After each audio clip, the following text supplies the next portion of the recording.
안녕하십니까, 심층토론입니다. 오늘은 최근 시장에서 정말 뜨거운 감자죠. 롯데 에너지 머티리얼즈 종목 코드 020150에 대한 분석 자료를 바탕으로 좀 깊이 있는 대화를 나눠보겠습니다. 이 자료는 회사의 현재 상황, 또 미래 전략, 그리고 시장 전망까지 아주 상세하게 다루고 있더라고요. 네, 맞습니다. 최근 몇 분기 계속 영업 손실이 이어지고 있고 또 그에 따라서 주가 변동성도 커서 많은 투자자들이 주목하고 있는 그런 기업이죠. 자료를 이렇게 쭉 보니까 기대와 우려가 정말 공존하는 그런 상황인 것 같습니다. 그렇습니다. 그래서 오늘 저희가 풀어야 할 핵심 질문은 바로 이것입니다. 롯데 에너지 머티리얼즈가 당면한 이 실적 부진이라는 어려움 속에서 예를 들어 AI 반도체용 회로박이라든가 아니면 에너지 저장 장치, ESS 시장 같은 이런 신사업으로 성공적으로 전환하면서 새로운 성장 동력을 마련할 수 있을 것인가? 아니면 이 계속되는 영업 손실과 또 주력 사업의 불확실성, 이런 것들이 회복의 발목을 잡는 더 큰 위험으로 작용할 것인가 하는 점입니다. 네, 아주 중요한 지점인 것 같습니다.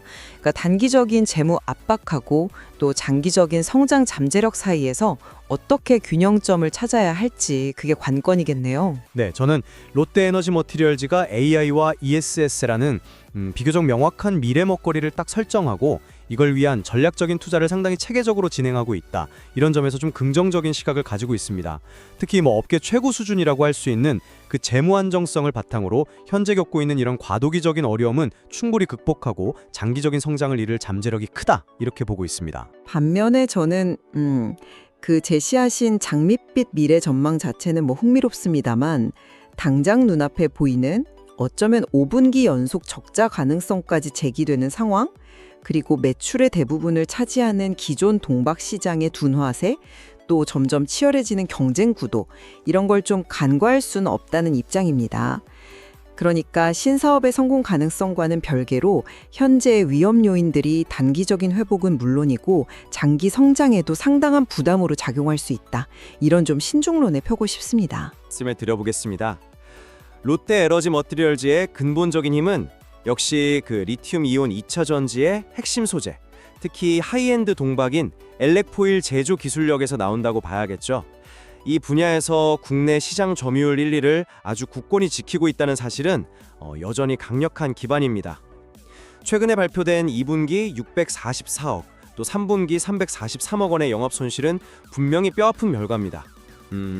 하지만 이걸 단순히 회사의 경쟁력 약화로만 볼 게 아니라 이 자료에서도 분석하듯이 글로벌 전기차 시장의 일시적인 숨고르기, 그리고 배터리 제조사들의 재고 조정, 이런 좀 거시적인 업황 부진의 영향으로 해석하는 것이 합리적이라고 생각합니다.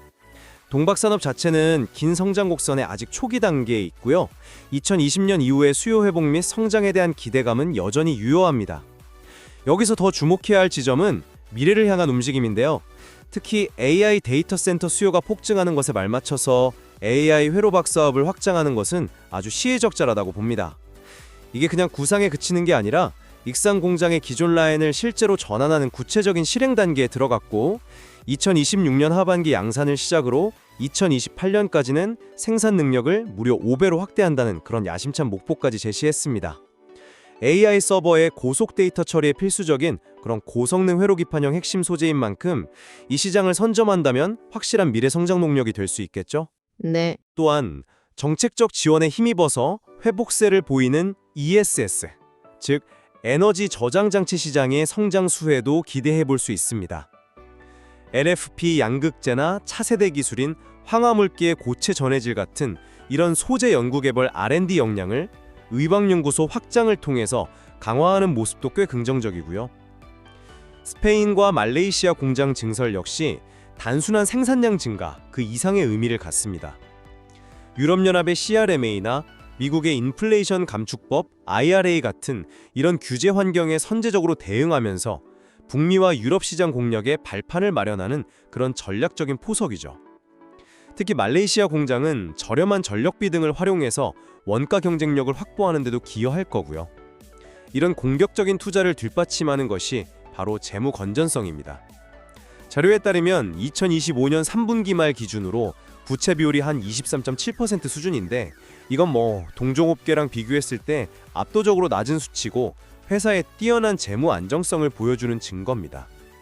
이 덕분에 신규 투자를 위한 자금 조달이나 운영에 있어서 상당한 유연성을 확보하고 있다고 볼 수 있습니다. 최근 11월 12일이었죠. 기관 투자자들이 37만 주 이상 대규모 순매수를 기록하면서 주가가 장대 양봉을 그리고 또 대량 거래량을 동반한 점도 상당히 의미심장합니다. 이건 시장의 소위 스마트 머니가 단순한 기술적인 반등을 넘어서 회사의 중장기 성장 모멘텀, 그러니까 글로벌 생산 거점 확대라던가 신사업 가시화 가능성을 긍정적으로 평가하기 시작했다. 이런 신호로 해석될 여지가 충분하다고 봅니다. 네, 충분히 설득력 있는 그런 논리입니다. 하지만 저는 현재 나타나고 있는 그 위험 신호들을 좀 더 심각하게 받아들여야 한다. 이렇게 생각합니다. 지속적인 영업 손실은 그 자체로 매우 우려스러운 지표죠. 2025년 3분기에 343억 원의 영업 손실을 기록했는데 이게 전분기보다는 적자 폭이 줄긴 했지만 여전히 상당한 규모입니다. 자료에서도 5분기 연속 적자 가능성을 언급하고 있는데 이걸 단순히 일시적 업황 부진으로만 치부하기에는 그 기간이 점점 길어지고 있다는 거죠. 회사의 어떤 현금 흐름에 대한 근본적인 질문을 던지게 됩니다. 더 큰 문제는 역시 매출의 82% 이상을 차지하는 핵심 사업, 바로 전기차용 동박 사업의 부진이 예상보다 깊다는 점입니다. 3분기 해당 부문 매출이 1,437억 원으로 이게 전년 동기 대비해서는 32%, 직전 분기 대비로는 무려 29.9%나 급감했습니다. 자료 분석처럼 북미 전기차 시장의 성장세 둔화라던가 주요 고객사의 판매 부진, 재고 조정 영향 이런 것들이 단기간에 해소될 것이라고 낙관하기는 좀 어렵습니다. 소위 말하는 캐즘 현상이 생각보다 길어질 수도 있다는 겁니다. AI 회로박이나 ESS 같은 신사업으로의 전환 방향 자체는 옳다고 봅니다. 저도 그 점은 동의해요. 그런데 이게 현재 주력 사업의 심각한 부진을 상쇄하고 또 실질적인 이익 기여로 이어지기까지는 상당한 시간이 필요하다는 거죠. AI 회로박 양산 목표 시점이 2026년 하반기라는 점을 다시 한번 생각해 봐야 합니다.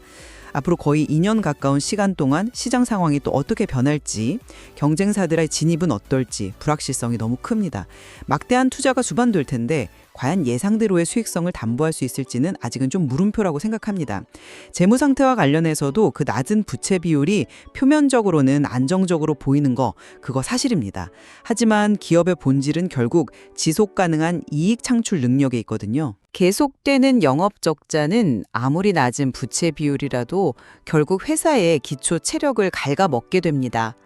지금 당장은 괜찮을지 놀라도 이런 추세가 지속되면 향후 대규모 투자 재원을 마련하거나 운영 자금을 확보하는 데 어려움을 겪을 수 있고 이런 결국 재무 건전성 악화로 이어질 수밖에 없습니다.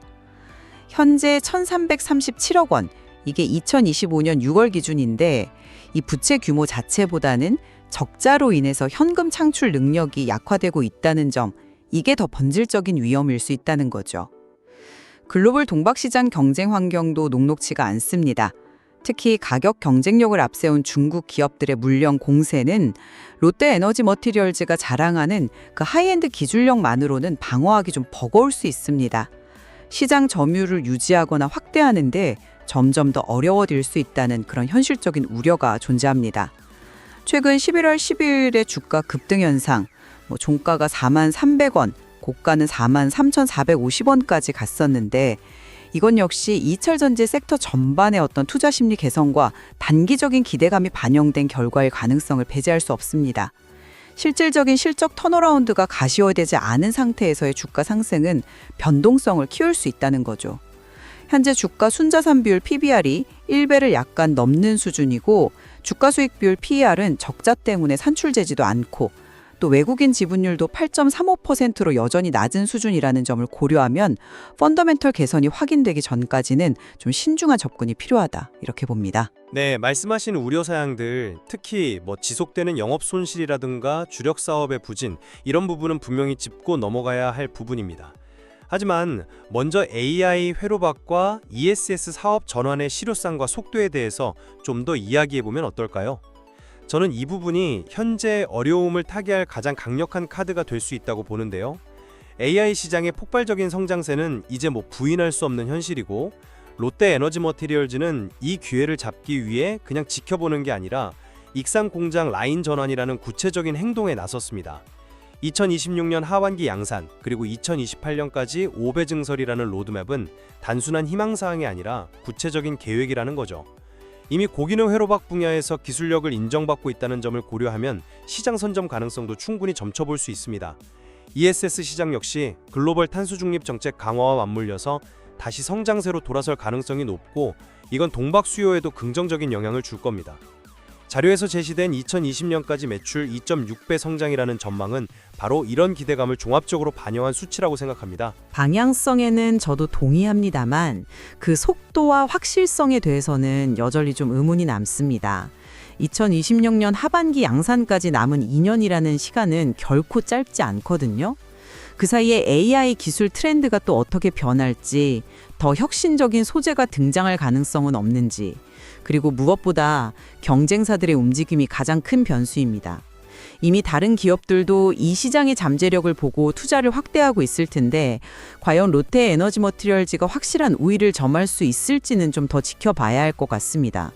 막대한 투자가 필요한 만큼 그 투자 회수 기간이라던가 실제 수익률에 대한 냉정한 검증이 필요하고요.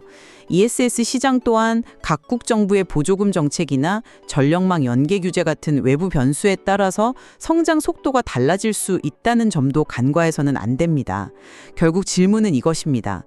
이 신사업들이 현재 주력 사업에서 발생하는 그 상당한 규모의 손실을 과연 얼마나 빠르게 그리고 충분히 메울 수 있겠는가 하는 점이죠. 기대감만으로 현재의 재무적 압박을 모두 상쇄하긴 어렵지 않을까요? 만약 신사업의 성공이 지연되거나 기대에 미치지 못할 경우 그 리스크는 고스란히 회사가 떠안아야 합니다. 물론 신사업에는 항상 불확실성이 따릅니다. 하지만 중요한 것은 가만히 앉아서 시장 변화를 기다리는 게 아니라 명확한 비전과 기술력을 바탕으로 선제적으로 움직이고 있다는 점이죠. 리스크가 없는 성장은 없지 않습니까? 오히려 현재의 투자는 미래 시장에서의 주도권을 잡기 위한 필수적인 과정이라고 봐야 하고요. 그리고 그 투자를 뒷받침하는 재무적 체력이 있다는 점이 중요하다고 생각합니다. 그 재무적 체력, 바로 낮은 부채비율 문제로 넘어가 보죠. 약 20% 초반대의 부채 비율이 동종업계 대비 매우 우수하다는 점은 자료에서도 강조하고 있고 저도 인정합니다. 이게 신규 투자나 외부 충격에 대한 완충 역할을 한다는 점도 부인할 수는 없고요. 롯데그룹 계열사라는 배경도 안정성을 더하는 요인이 될 수 있겠죠. 바로 그 지점입니다. 낮은 부채 비율은 단순한 재무 지표가 아니라 이 불확실성이 높은 시기에 미래를 위한 과감한 투자를 집행할 수 있는 실질적인 총알이자 동시에 방패인 셈입니다. 경쟁사들이 자금 조달에 어려움을 겪거나 투자를 망설일 때 롯데 에너지 머티리얼즈는 상대적으로 유리한 위치에서 기회를 포착할 수 있다는 거죠. 이게 바로 전략적 유연성 아니겠습니까? 하지만 저는 그 총알이 계속 소진되고 있다는 점을 좀 지적하고 싶습니다. 낮은 부채 비율이라는 방패도 계속되는 적자 앞에서는 언젠가는 뚫릴 수 있다는 거죠. 기업의 본질은 결국 이익을 내서 현금을 창출하는 것인데 5분기 연속 적자가 현실화된다면 이야기는 달라집니다. 지금 당장은 그 낮은 부채 비율 덕분에 버티고 있지만 이 적자가 만약 구조적인 문제로 굳어진다면 어떻게 될까요? 결국 추가적인 자금 조달이 필요해질 것이고 그때는 지금과 같은 유리한 조건이 아닐 수 있습니다. 금리 부담이 커지거나 최악의 경우에는 유상증자 같은 주주 가치를 희석하는 요인이 발생할 수도 있다는 겁니다. 낮은 부채 비율이 주는 안정감에 안주하기보다는 이익 창출 능력 회복이라는 본질적인 과제 해결이 시급하다, 이렇게 봅니다. 지금의 재무 건전성이 과연 언제까지 지속될 수 있을지에 대한 질문이 필요한 시점입니다. 물론 손실이 지속되는 상황 자체는 심각하게 받아들여야 합니다. 하지만 저는 이것이 업황 사이클의 저점 통과와 또 신사업 전환을 위한 투자가 맞물린 그런 과도기적 현상일 가능성이 높다고 봅니다. 그리고 낮은 부채 비율은 바로 이 힘든 시기를 버텨낼 수 있는 중요한 안전판 역할을 충실히 하고 있다. 이것이 제 판단입니다. 이익 개선의 시그널이 나타나기 시작하면 이 재무 건전성은 오히려 더 강력한 성장 엔진으로 작용할 수 있습니다. 전기차 시장 둔화의 영향에 대한 시각차도 좀 좁혀야 할 것 같은데요.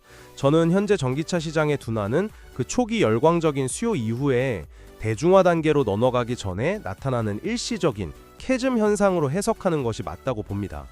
장기적인 관점에서 볼 때 내연기관차에서 전기차로의 전환이라는 이 거대한 패러다임 시프트는 변함이 없거든요.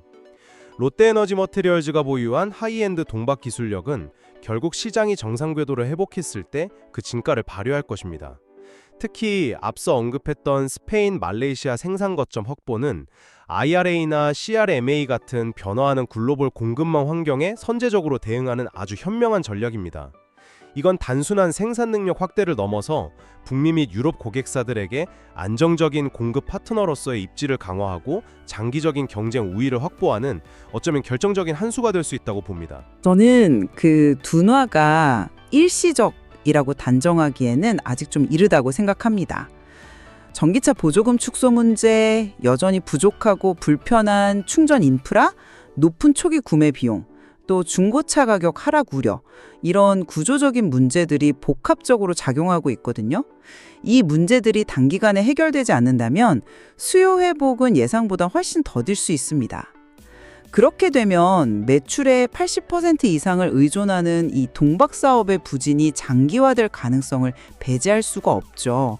자료에서도 지적하듯이 주요 고객사들의 판매량 감소와 재고 조정이 현재 진행형이라는 점이 이를 뒷받침합니다. 만약 이것이 구조적인 수요 둔화의 시작이라면 신사업의 성공만으로는 전체적인 실적 개선을 이끌기 어려울 수 있습니다. 주력 사업의 기반이 흔들리는 상황을 너무 낙관적으로만 봐서는 안 된다는 생각입니다. 구조적인 문제 해결에는 분명 시간이 필요하겠죠. 하지만 동시에 기술 혁신도 계속되고 있습니다. 배터리 가격 하락이라던가 충전 기술 발전, 다양한 가격대의 신차 출시 같은 것들이 결국 시장 확대를 견인할 겁니다. 그리고 롯데에너지 머티리얼즈처럼 기술력과 생산 능력을 갖춘 선도 기업은 그 과실을 가장 먼저 누릴 가능성이 높다고 생각합니다. 불확실성 속에서도 기회는 분명히 존재합니다. 자, 이제 마지막 쟁점인데요. 최근 주가 급등에 대한 해석입니다. 11월 12일에 기관의 대규모 순매수와 함께 장대 양봉이 나오고 대량 거래량이 터진 것은 사실 주목할 만한 현상이었습니다. 이걸 펀더멘털 개선에 대한 시장의 선반영으로 보시는 것 같습니다. 그렇습니다. 저는 이게 단순한 기술적 반등이나 수급 쏠림 현상 그 이상이라고 봅니다. 시장의 가장 민감한 플레이어라고 할 수 있는 기관 투자자들이 상당한 물량을 매수했다는 것은 이들이 업황 바닥 통과 가능성과 함께 AI 회로박 같은 신사업의 성장성을 매우 긍정적으로 평가하기 시작했다는 강력한 증거일 수 있다는 거죠. 특히 수개월간 지속되던 박스권 상단을 거래량을 동반하면서 돌파했다는 점은 기술적으로도 상당히 의미 있는 신호입니다. 미래 가치를 먼저 반영하는 주식시장의 속성을 고려할 때 긍정적인 변화의 시작일 수 있다. 이런 판단입니다. 저는 조금 더 신중한 해석이 필요하다고 봅니다. 그날의 급등은 롯데에너지 머티리얼즈라는 개별 기업의 호재보다는 당시 2차 전지 업종 전반에 걸쳐 나타난 투자 심리 개선 효과에 좀 편승했을 가능성을 배제할 수 없습니다. 즉 섹터 전체의 반등 분위기가 주가 상승을 이끌었을 수 있다는 거죠. 아직 회사의 실질적인 펀더멘털 개선, 예를 들어 흑자 전환이라던가 수주 확대 같은 명확한 시그널이 확인되지 않은 상태에서의 급등은 다소 과도한 기대감이 반영된 것일 수 있습니다. 여전히 외국인 투자자들은 순매도 기조를 유지하면서 지분율이 8.35%에 머물러 있다는 점도 이를 어느 정도 방증하고요. 따라서 실적 발표 등을 통해서 구체적인 턴어라운드 증거가 확인되기 전까지는 단기 수급 요인에 의한 변동성 확대 가능성에 좀 더 무게를 두어야 한다고 생각합니다. 물론 실적 확인은 궁극적으로 중요합니다. 하지만 시장은 종종 실적보다 한 발 앞서 움직이죠. 기관의 대규모 자금 유입이 단순한 심리 개선 이상의 보다 깊은 분석에 기반한 움직임일 가능성도 열어두어야 한다고 생각합니다. 자, 이제 토론을 마무리할 시간이 된 것 같습니다. 정리하자면 저는 롯데에너지 머티리얼즈가 단기적인 실적 부진이라는 약간의 폭풍우를 헤쳐나가고 있지만 AI 회로박과 ESS라는 명확한 등대를 향해서 전략적인 항해, 그러니까 해외 거점 확대라던가 R&D 강화 같은 것들을 꾸준히 진행하고 있다고 봅니다. 특히 업계 최고 수준의 재무 안정성이라는 아주 튼튼한 배를 가지고 있기에 현재의 파고를 넘어서 다가올 새로운 시장 기회의 선두주자로 부상할 충분한 잠재력을 지니고 있다. 이렇게 최종적으로 말씀드리고 싶습니다. 저는 신사업에 대한 기대감과 방향성은 인정하지만 5분기 연속 적자라는 현실적인 문제와 주력 사업인 동박 시장의 불확실성이라는 안개가 여전히 짙게 드리워져 있다는 점을 강조하며 마무리하겠습니다. 낮은 부채 비율이라는 비상등만으로는 계속되는 엔진, 즉 이익 창출의 고장을 해결하기 어려울 수 있습니다. 신사업의 성공적인 이륙이 가시화되기까지는 상당한 시간과 연료, 즉 자본이 필요하며 그 과정에서의 난기류, 예를 들어 경쟁 심화나 기술 변화 가능성도 염두에 두어야 합니다. 따라서 실질적인 펀더멘털 개선과 흑자 전환이 명확해지기 전까지는 좀 보수적이고 신중한 접근이 필요하다는 입장입니다. 오늘 저희는 롯데 에너지 머테리얼즈를 둘러싼 기회와 위용 요인에 대해 정말 열띤 논의를 펼쳤습니다.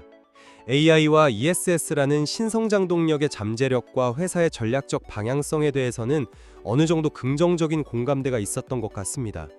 하지만 그 실현 가능성의 속도와 규모, 그리고 무엇보다 현재의 재무적 어려움을 성공적으로 극복할 수 있을지에 대해서는 여전히 서로 다른 시각이 존재함을 확인하는 자리였습니다. 제시한 이런 상반된 관점과 근거들이 청취자 여러분께서 롯데 에너지 머티리얼즈라는 기업과 또 복잡하게 얽힌 산업 환경을 보다 입체적으로 이해하시고 스스로 합리적인 판단을 내리시는데 조금이나마 도움이 되었기를 바랍니다. 저희가 오늘 살펴본 자료에는 이 외에도 더 깊이 탐구해 볼 만한 흥미로운 지점들이 많이 남아 있습니다. 지금까지 심층 토론이었습니다. 경청해 주셔서 감사합니다. 네, 감사합니다.